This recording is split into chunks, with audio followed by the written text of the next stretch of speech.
Hello and welcome to the Catholic Focus edition today. It's always a pleasure to have you on board. Today being World Tuberculosis Day, we have a special report for you. Keep it here. My name is Deborah Mwanya and our sign language interpreter is Samuel Wainaina. We begin with a heartwarming and uplifting headline. In a moment of radiant joy and relief, Pope Francis, visibly strengthened, offered a public blessing and a cheerful thumbs up from the balcony of Rome's Gemelli Polyclinic Hospital. This marked his first appearance since being hospitalized on February 14th. The uplifting scene preceded his triumphant return to the Vatican, bringing a close to a 38-day stay that had sparked a global wave of prayer and concern. The 88-year-old pontiff, admitted for bilateral pneumonia, endured a challenging period that drew an extraordinary outpouring of support from Catholics, Christians, and people of different religions around the world. His recovery and return to the Vatican are moments of celebration, as his powerful message of peace and hope resonates once again after weeks of uncertainty. His resilience stands a testament to faith, unity, and strength that comes from global solidarity in prayer. As Capuchin TV fraternity, we continue wishing him a speedy recovery as we join the world in celebrating his improved health and praying for his continued strength and well-being.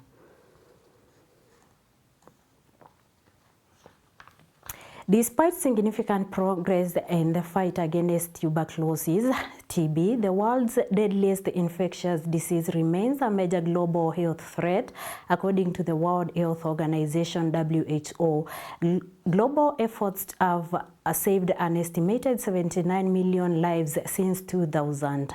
However, the fight is far from over, as 10.8 million people fell ill with tuberculosis in the year 2023 alone, and 1.5 million lost their lives to the disease. World Tuberculosis Disease Day, observed annually on 24th March, serves as a critical reminder to the urgent need to eliminate this devastating illness. This year's theme, Yes, We Can End Tuberculosis, Commit, Invest, Deliver, and emphasizes on the hope, accountability, and urgency in the global effort to eradicate tuberculosis.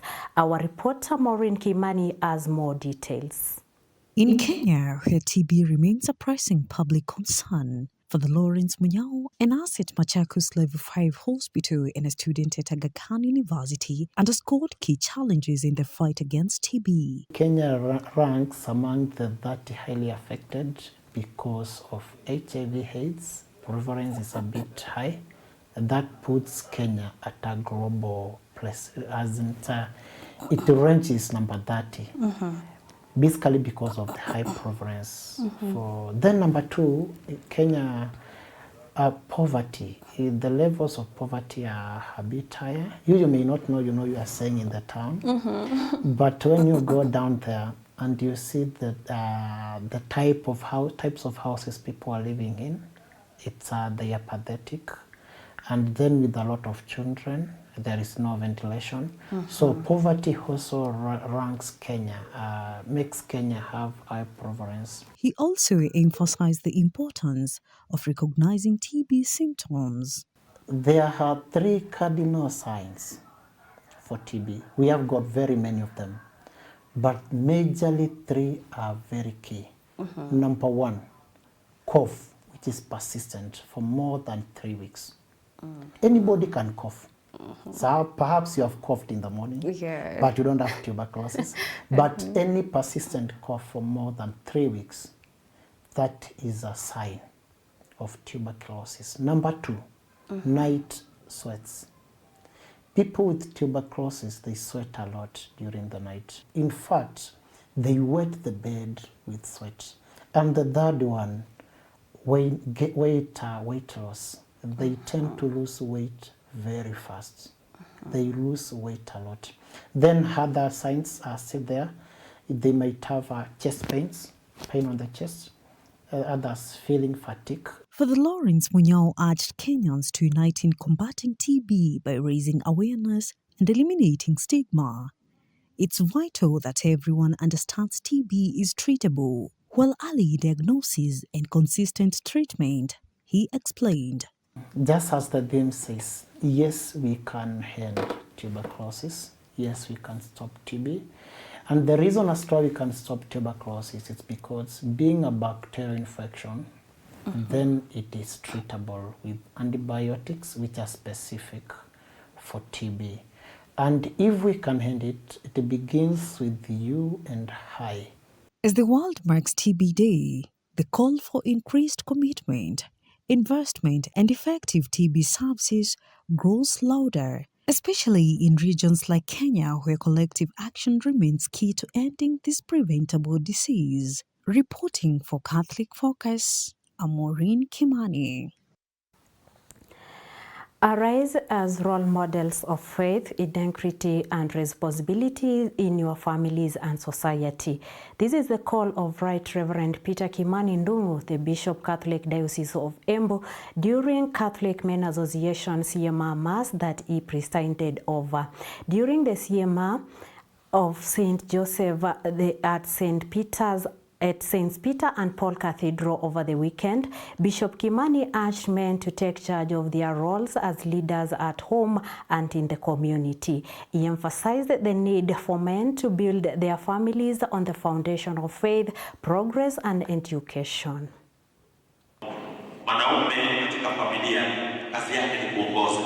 You are the leader in the home. Do not be led where you are supposed to do what? Where you are supposed to lead. Be the leader. Chukua jukumu wakati wa shida, kuwa ni wewe unaotoa suluhisho. Lakini kuna kaiji kingine kamekuja hapo, kanatawaliwa na nani? Hatawaliwa na mama. Au watoto wa nani? Si watu wetu. Ni watu wetu. Na tutafanya namna gani ili tuweze kuonyesha kwamba mwanaume ni kuongea na kuongoza na anasimama imara.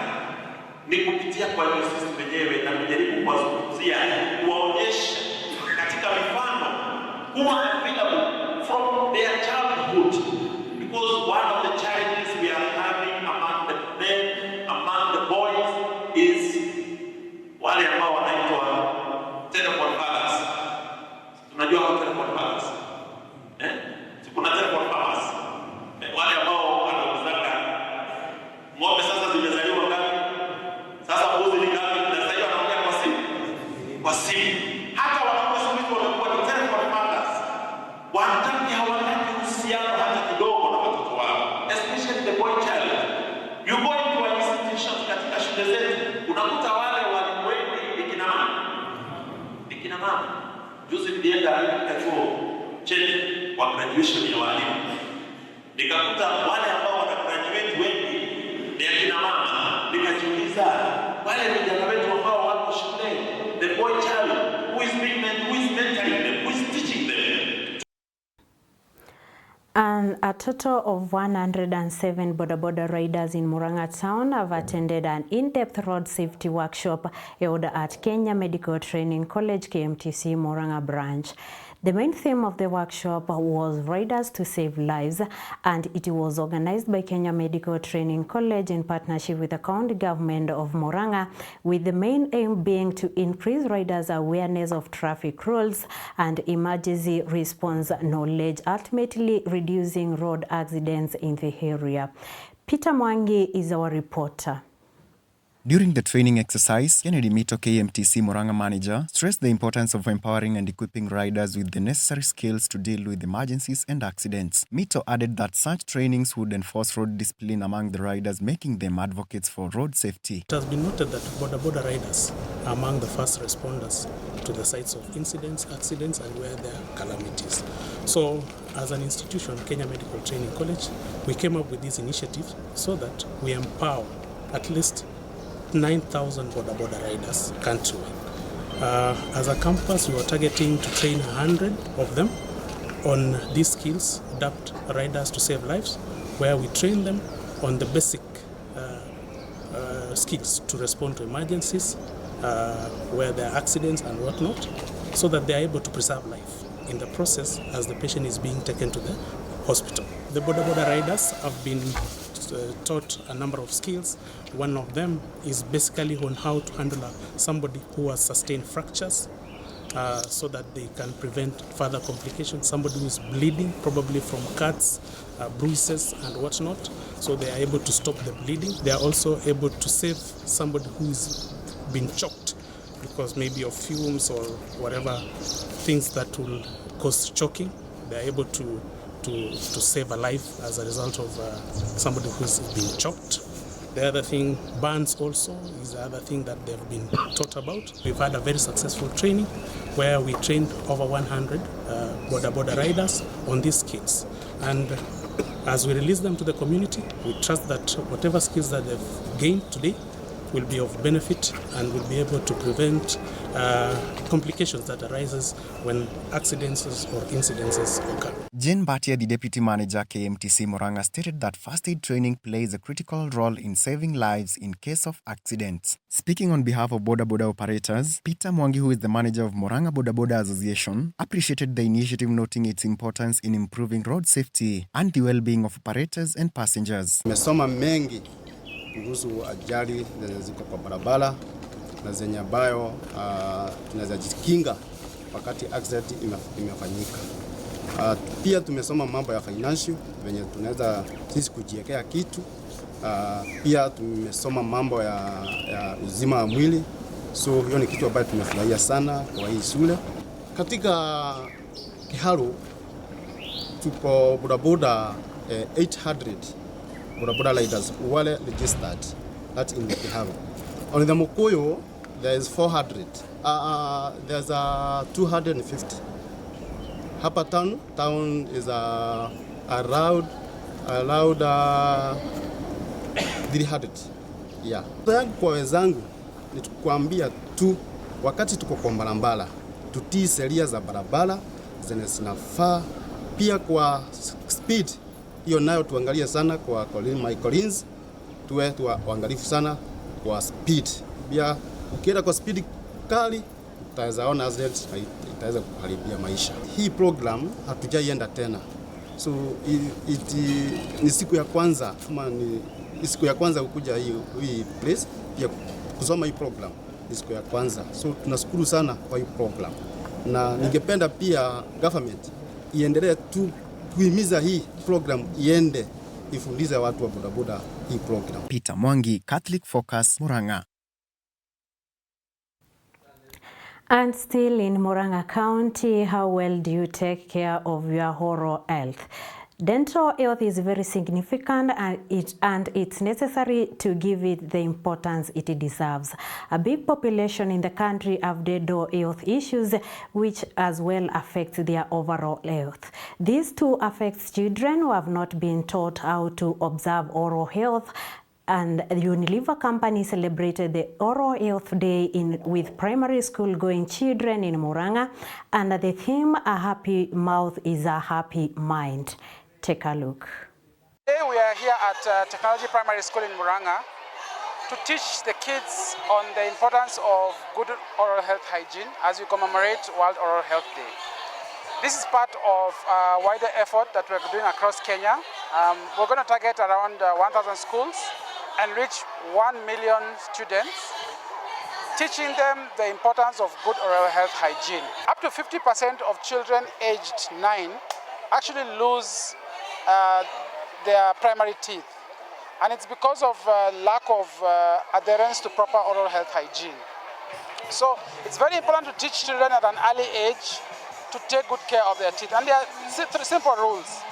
Brush your teeth twice a day for 2 minutes and see a dentist at least twice a year. So that's a very important message. The other message is that your oral health is a gateway to your overall health. It has been proven, studies have proven that a lot of your general health is linked to your oral health. Yeah? Diseases like cardiovascular diseases actually start from the mouth. Yeah?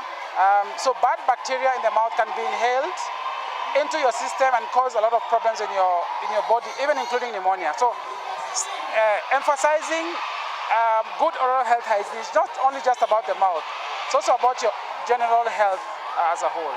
Good oral health hygiene starts at home.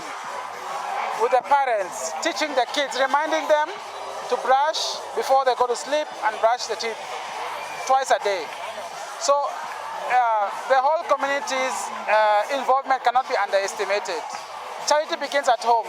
If you don't start that education at home, what we tell the children at school here does not work. So we start the message here, but that behavior has to be carried at home, and the community has to embrace it going forward. When we look at the landscape of oral hygiene in Kenya, we still see almost up to 90% of adults and children are suffering from different diseases and different oral hygiene issues.